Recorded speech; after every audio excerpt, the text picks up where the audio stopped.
Compensation point की हम बात कर रहे हैं बेटा, इस चैप्टर को कंटिन्यू जब हम कर रहे हैं, बीच में एक छोटी सी टर्म है कंपनसेशन पॉइंट। क्या होता है? जब रेट ऑफ फोटोसिंथेसिस इक्वल हो जाए रेट ऑफ रेस्पिरेशन की, मतलब प्लांट को बाहर से कार्बन डाइऑक्साइड लेने की जरूरत नहीं है, जितना वो फोटोसिंथेसिस में यूज कर रहा है उतना ही वो रेस्पिरेशन में जनरेट कर देता है, तो उसे हम नाम देते हैं कंपनसेशन पॉइंट। लास्ट वीडियो तक हमने कवर किया था बेटा, लास्ट लेक्चर तक एरोबिक पाथवे, कार्बोहाइड्रेट रेस्पिरेशन में अगर ऑक्सीजन की प्रेजेंस है तो कैसे काम हो रहा है। आज हम डिस्कस करेंगे एनारोबिक रेस्पिरेशन। एनारोबिक रेस्पिरेशन हम पहले डिस्कस भी कर चुके हैं डेफिनेशन में कि respiration which takes place in the absence of oxygen, जो ऑक्सीजन की एब्सेंस में हो रहा है, ठीक है। इसे हम फर्मेंटेशन नाम भी दे देते हैं, जो ये सेल के अंदर होता है। इसके प्रोडक्ट आपके पास बनते हैं अल्कोहलिक फर्मेंटेशन, और एक आपके पास अगर ये मसल सेल्स में हो रहा है तो लैक्टिक एसिड फर्मेंटेशन भी आप इसे नाम दे देते हो, ठीक है। पहले हम बात कर रहे हैं अल्कोहलिक फर्मेंटेशन की। ग्लूकोज जो है, ग्लाइकोलिसिस हमारा कॉमन पाथवे था for the aerobic and anaerobic both ways. Glycolysis हुई जिसके रिजल्टेंट साइटोप्लाज्मिक ग्लाइकोलिसिस हुई, 2 पायरुवेट बने। अगर सफिशिएंट ऑक्सीजन नहीं है प्रेजेंट, अगर सफिशिएंट ऑक्सीजन प्रेजेंट होगी तो इसका ऑक्सीडेशन होगा पायरुविक एसिड का, जिससे एसिटाइल कोएंजाइम ए तैयार होता है। अगर सफिशिएंट ऑक्सीजन अवेलेबल नहीं है तो ये क्या है, it act as hydrogen acceptor, तो ये ऑक्सीजन की बजाय हाइड्रोजन को एक्सेप्ट करेगा और यहाँ से आपका ये पायरुविक एसिड कन्वर्ट होगा एसिटल्डिहाइड के अंदर।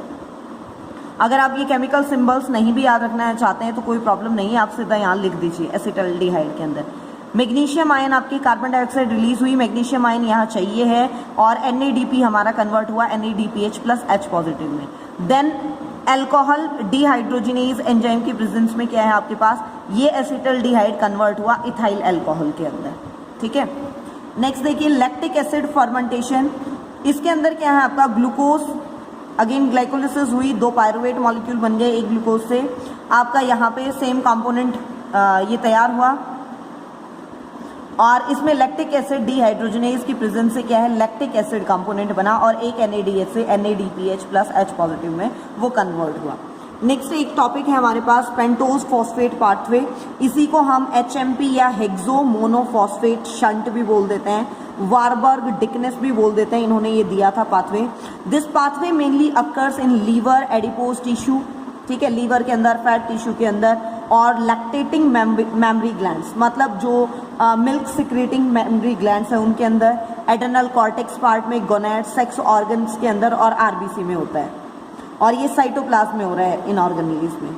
सिग्निफिकेंस क्या है इस पाथवे के, coenzyme A, NADPH, H positive, वो जो बचे हुए हैं वो सारे यूज हो जाते हैं इस प्रोसेस में। Ribo sugar use for nucleic acid synthesis, ठीक है, RNA बनाने के लिए। एरिथ्रोज जो हैं वो आपके पास क्या हैं, लिग्निन और अदर जितने भी आपके पास कंपाउंड्स हैं, एरोमेटिक कंपाउंड्स हैं, उनकी फॉर्मेशन में उसे यूटिलाइज किया जाता है। जो इस पाथवे में CO2 रिलीज हुई उसे फोटोसिंथेसिस में यूज कर सकते हैं। Fructose 6 phosphate and glyceraldehyde 3 phosphate जो आपके पास हैं वो ग्लाइकोलिसिस में यूज हो जाते हैं। नेक्स्ट देखिए फैट रेस्पिरेशन। अब तक हमने बात की थी कार्बोहाइड्रेट रेस्पिरेशन की। फैट क्या है आपके पास, स्टोर्ड फूड है, और ट्राइग्लिसराइड की फॉर्म में इसे एडिपोज टिश्यू में स्टोर किया जा रहा है।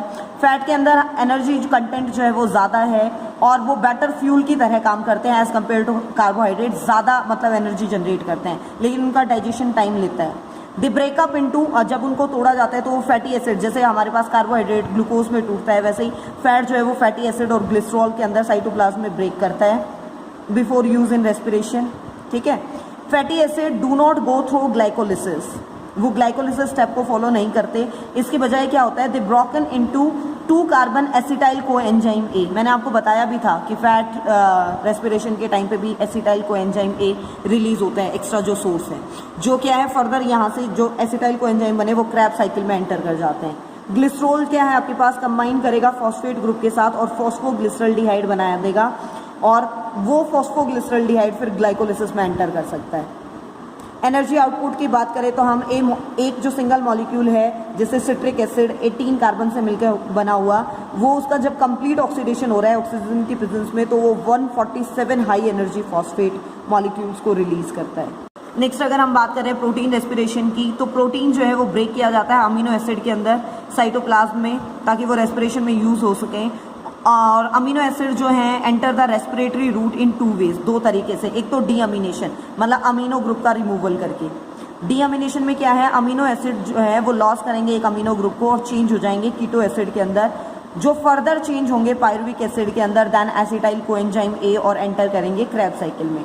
ट्रांसअमीनेशन में क्या होगा, आपके पास जो अमीनो ग्रुप है अमीनो एसिड का is transfer to an keto acid, वो कीटो एसिड को ट्रांसफर किया जा रहा है, उससे नया अमीनो एसिड बनता है और वो न्यू जो कीटो एसिड मतलब जो फॉर्म किया है वो ग्लाइकोलिसिस और क्रेब्स साइकिल में यूज हो जाता है। This is all about this chapter बेटा। यहाँ आपका ये चैप्टर कंप्लीट होता है।